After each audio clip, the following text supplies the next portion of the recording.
આજે હું તમારી સાથે શેર કરીશ માવા કુલ્ફીની રેસીપી। ગરમીમાં ઠંડી ઠંડી માવા કુલ્ફી આજે આપણે ઘરે બનાવીશું અને એ પણ ઘરમાં રહેલી વસ્તુથી। અને આ કુલ્ફી એકદમ સરળતાથી બની જાય છે અને એકદમ ટેસ્ટી અને મલાઈદાર બને છે। તો ચાલો આ મલાઈદાર કુલ્ફીની રેસીપી શરૂ કરીએ। નવી રેસીપી શીખવા માટે મારી ચેનલને સબસ્ક્રાઈબ કરજો અને બાજુમાં આપેલા બેલ આઇકોનને જરૂરથી પ્રેસ કરજો, એટલે નવી રેસીપીના નોટિફિકેશન સૌથી પહેલાં તમને મળે। માવા મલાઈ કુલ્ફી બનાવવા માટે સૌથી પહેલાં મેં એક હેવી બોટમવાળું પેન લીધું છે અને તેમાં સૌથી પહેલાં આપણે 1 લીટર ફૂલ ફેટવાળું દૂધ એડ કરીશું અને તેને આપણે ગરમ કરવા માટે રાખી દઈશું। દૂધમાં સરસ એવો એક ઉભરો ન આવે ત્યાં સુધી આપણે દૂધને ઉકળવા દેવાનું છે। ગેસની ફ્લેમ આપણે મીડિયમ પર રાખવાની છે અને દૂધને આવી રીતે ચમચાની મદદથી સતત હલાવતા રહેવાનું છે, તેથી દૂધ છે તે તળિયા પર ચોંટે નહીં। હવે જ્યાં સુધી આપણું દૂધ ઉકળે છે ત્યાં સુધી આપણે ખાંડને કેરેમલાઇઝ કરી લઈએ। તો માવા મલાઈ કુલ્ફી બનાવવા માટે સૌથી પહેલાં આપણે એક જાડા તળિયાવાળું વાસણ લેવાનું છે અને હવે તેમાં આપણે અડધો કપ જેટલી ખાંડ એડ કરવાની છે અને ખાંડને આપણે આવી રીતે ફેલાવી દેવાની છે। અહીં જો તમને ગળપણ વધારે પસંદ હોય તો તમે ખાંડનું પ્રમાણ છે તે વધારી શકો છો। હવે ગેસની ફ્લેમ આપણે મીડિયમ પર કરી દઈશું અને ખાંડને આપણે ઓગાળી દઈશું અને તેને કેરેમલાઇઝ કરવાની છે।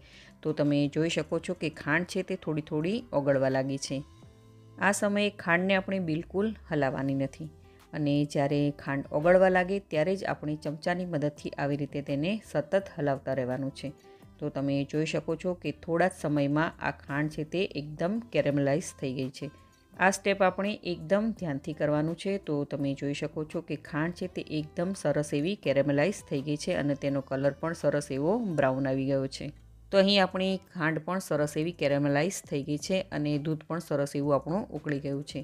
હવે દૂધમાં આપણે આ કેરેમલાઇઝ ખાંડ કરી છે તેને ધીરે ધીરે આપણે થોડી થોડી એડ કરવાની છે, નહીંતર દૂધ ઉછળીને વાસણની બહાર આવી જશે। તો ધ્યાન રાખીને તમારે આ સ્ટેપ કરવાનું છે। અત્યારે તમને એવું લાગી રહ્યું હશે કે ખાંડની થોડી ગાંઠો બની રહી છે, પરંતુ તે ધીમે ધીમે મેલ્ટ થઈ જશે। તો આવી રીતે થોડી આપણે ખાંડને એડ કરતી જવાની છે અને આવી રીતે તેને મિક્સ કરતું જવાનું છે। તો તમે અહીં જુઓ, મેં બધી જ કેરેમલાઇઝ ખાંડ એડ કરી દીધી છે। ખાંડને આવી રીતે કેરેમલાઇઝ કરીને એડ કરવાથી ગુલ્ફીનો જે ટેસ્ટ છે અને તેનો રંગ છે તે ખૂબ જ સરસ આવે છે। દૂધને આપણે આવી રીતે કન્ટિન્યુ હલાવતું જવાનું છે અને તેને ઉકાળવાનું છે અને ગેસની ફ્લેમ આપણે અહીં મીડિયમ પર રાખવાની છે। અહીં દૂધને આપણે 4 થી 5 મિનિટ સુધી ઉકળવા દેવાનું છે। તો તમે જોઈ શકો છો કે દૂધ છે તે સરસ એવું ઉકળી ગયું છે। હવે ગેસની ફ્લેમ આપણે લો પર કરી દઈશું અને ત્યારબાદ અહીં મેં બાઉલમાં 3 મોટી ચમચી જેટલો કોર્નફ્લોર લીધો છે અને હવે તેમાં 1/4 કપ જેટલું ઠંડુ દૂધ એડ કરીશું અને ચમચીની મદદથી આવી રીતે તેને હલાવીને મિક્સ કરી દઈશું। અહીં તમારે એ વાતનું ખાસ ધ્યાન રાખવાનું કે કોર્નફ્લોર છે તે ગરમ દૂધમાં એડ નથી કરવાનું, નહીંતર તેમાં ગાંઠો પડી જશે। તો આ વાતનું તમારે ખાસ ધ્યાન રાખવાનું છે। તો તમે જોઈ શકો છો કે કોર્નફ્લોર છે તે દૂધમાં સરસ એવું મિક્સ થઈ ગયું છે અને એક સ્લરી જેવું થઈ ગયું છે। હવે આપણે તેને દૂધમાં થોડું એડ કરતા જઈશું અને ચમચીની મદદથી તેને પણ કન્ટિન્યુ હલાવતા જઈશું અને હવે ગેસની ફ્લેમ આપણે લો પર જ રાખવાની છે। તો આવી રીતે ધીરે ધીરે આ કોર્નફ્લોરવાળી સ્લરીને આપણે એડ કરી દેવાની છે અને તેને કન્ટિન્યુ તેને હલાવતા રહેવાનું છે, નહીંતર દૂધમાં છે તે ગાંઠો પડી જશે। અને ગેસની ફ્લેમ હવે આપણે મીડિયમ પર કરી દઈશું અને તેને 3 થી 4 મિનિટ સુધી આપણે તેને કૂક થવા દઈશું, તેથી કોર્નફ્લોરનો જે કાચો સ્વાદ છે તે નીકળી જાય। તો તમે જોઈ શકો છો કે દૂધ છે તે સરસ એવું ઉકળી ગયું છે અને કલર પણ ખૂબ જ સરસ આવ્યો છે। હવે આ સ્ટેજ પર આપણે 1/4 ટીસ્પૂન જેટલી ઇલાયચીનો પાવડર એડ કરીશું અને તેને સારી રીતે મિક્સ કરી લઈએ। તો અહીં જુઓ, એકદમ પરફેક્ટ કલર અને પરફેક્ટ ટેક્સચર આવ્યું છે। હવે આ સમયે તમને જો ખાંડ ઓછી લાગે તો તમે તમારા ટેસ્ટ પ્રમાણે ખાંડ થોડી પણ એડ કરી શકો છો। તો આ મિશ્રણ ગુલ્ફી બનાવવા માટે રેડી છે, પરંતુ આપણે અહીં માવા ગુલ્ફી બનાવી છે, તો તેના માટે સૌથી પહેલાં આપણે હોમમેડ માવો બનાવી લઈએ। અહીં તમારે જો માવા વગરની ગુલ્ફી બનાવવી હોય તો તમે આ સમયે આ ગુલ્ફીને બનાવી શકો છો। હવે ગેસની ફ્લેમ આપણે બંધ કરી દઈએ અને બાઉલમાં આપણે 1 કપ જેટલો મિલ્ક પાવડર એડ કરીશું અને આ મિલ્ક પાવડર તમને કરિયાણાવાળાની દુકાન પર સહેલાઈથી મળી જશે। હવે તેમાં આપણે અડધો કપ જેટલું ઠંડુ દૂધ એડ કરીશું। છે ને એકદમ સહેલું માપ, 1 કપ જેટલા મિલ્ક પાવડરની સામે આપણે અડધો કપ ઠંડુ દૂધ લેવાનું છે અને તેને સારી રીતે મિક્સ કરી લઈએ। તો જેટલો તમે મિલ્ક પાવડર લો તેનાથી અડધું તમારે દૂધ લેવાનું છે, તો આ માપ તમારે ખાસ ધ્યાન રાખવાનું। હવે મીડિયમ ગેસની ફ્લેમ પર આપણે એક જાડા તળિયાવાળું વાસણ રાખીશું અને તેમાં 1 મોટી ચમચી જેટલું ઘી એડ કરીશું અને ઘીને આવી રીતે સરસ એવું વાસણમાં ફેલાવી દેવાનું છે, તેથી જે આપણે મિશ્રણ એડ કરીશું તે વાસણના તળિયે ચોંટશે નહીં. અને જ્યારે ઘી ગરમ થઈ જાય ત્યારે તેમાં આપણે જે દૂધ અને મિલ્ક પાવડરવાળું મિશ્રણ બનાવીને રેડી કર્યું હતું તે એડ કરી દઈશું. ત્યારબાદ ગેસની ફ્લેમ આપણે મીડિયમ પર કરી દઈશું અને તેને કન્ટિન્યુ આવી રીતે હલાવતા જઈશું. તો 4 થી 5 મિનિટમાં આ મિશ્રણ છે તે ઘાટું થઈ જાય છે અને થોડી જ વારમાં આપણું આ મિશ્રણ છે તે પેનની સપાટીને છોડવા લાગે છે, એટલે કે માવો આપણો બનીને રેડી થઈ જાય છે. તો છે ને એકદમ સહેલો માવો બનાવો ઘરે.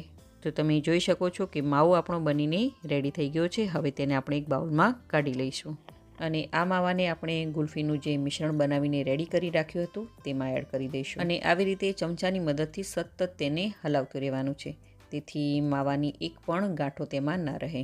અહીં આ મિશ્રણમાં જો તમને માવાની ગાંઠો લાગે તો તમે હેન્ડ બ્લેન્ડરથી અથવા તો મિક્સર જારમાં તેને એકવાર ક્રશ કરી શકો છો. તો તમે જોઈ શકો છો કે ગુલ્ફીનું આ મિશ્રણ છે તે એકદમ ઘાટું અને ક્રીમી બની ગયું છે અને એકદમ ટેસ્ટી બન્યું છે. જો તમારી પાસે આવી રીતના મટકા પ્યાલી ન હોય તો તમે તેની જગ્યાએ ગુલ્ફીનો મોલ્ડ પણ ઉપયોગ કરી શકો છો, અને જો તમારી પાસે ગુલ્ફીનો મોલ્ડ પણ ના હોય તો તમે તેની જગ્યાએ સ્ટીલનો નાનો ગ્લાસ અથવા તો એલ્યુમિનિયમનો નાનો ગ્લાસ પણ ઉપયોગ કરી શકો છો. હવે ગુલ્ફીને આપણે ગાર્નિશ કરી લઈએ. તો તેના પર આપણે થોડા ઝીણા સુધારેલા બદામના ટુકડા એડ કરીશું, થોડા ઝીણા સુધારેલા પિસ્તા અને લાસ્ટમાં થોડું એવું આપણે કેસર એડ કરીશું. હવે આ બધી જ પ્યાલીને આપણે એક ક્લીન રેપથી કવર કરી લઈશું. આ પ્રોસેસ કરવું ખૂબ જ જરૂરી છે, તેથી ગુલ્ફીમાં છે તે આઈસ ક્રિસ્ટલ ન બની જાય. આવી રીતે બધી જ પ્યાલીને આપણે ક્લીન રેપ કવર કરી દેવાની છે અને હવે તેને 7 થી 8 કલાક સુધી આપણે ફ્રીઝરમાં સેટ કરવા માટે રાખી દેવાની છે. હવે ગુલ્ફીનું આ જે મિશ્રણ છે તે મટકા પ્યાલી ભરાતા વધ્યું છે, તો તેને આપણે એક સ્ટીલના ડબ્બામાં એડ કરી દઈશું અને તેના પર આપણે થોડી એવી બદામ, પિસ્તા અને કેસરથી તેને ગાર્નિશ કરી લઈએ અને તેના પર આપણે ક્લીન રેપ લગાડી દઈએ, તેથી તેના પર આઈસના ક્રિસ્ટલ ન પડે. અને હવે ઢાંકણ લગાડી દઈશું અને તેને પણ 7 થી 8 કલાક સુધી ફ્રીઝમાં સેટ થવા માટે રાખી દઈએ.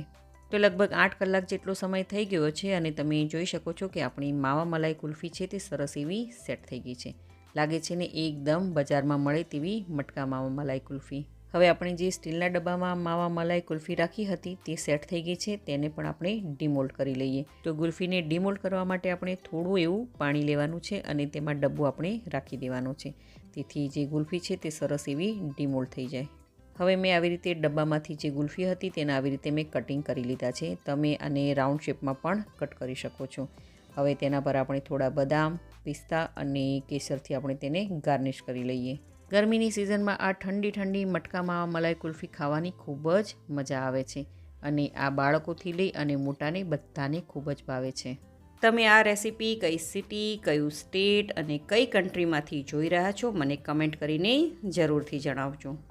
તો જોતાં જ ખાવાનું મન થઈ જાય એવી આપણી મટકા મલાઈ કુલ્ફી બનીને રેડી છે. તમે આ રેસીપીને એકવાર જરૂરથી ટ્રાય કરજો, ખૂબ જ પસંદ આવશે.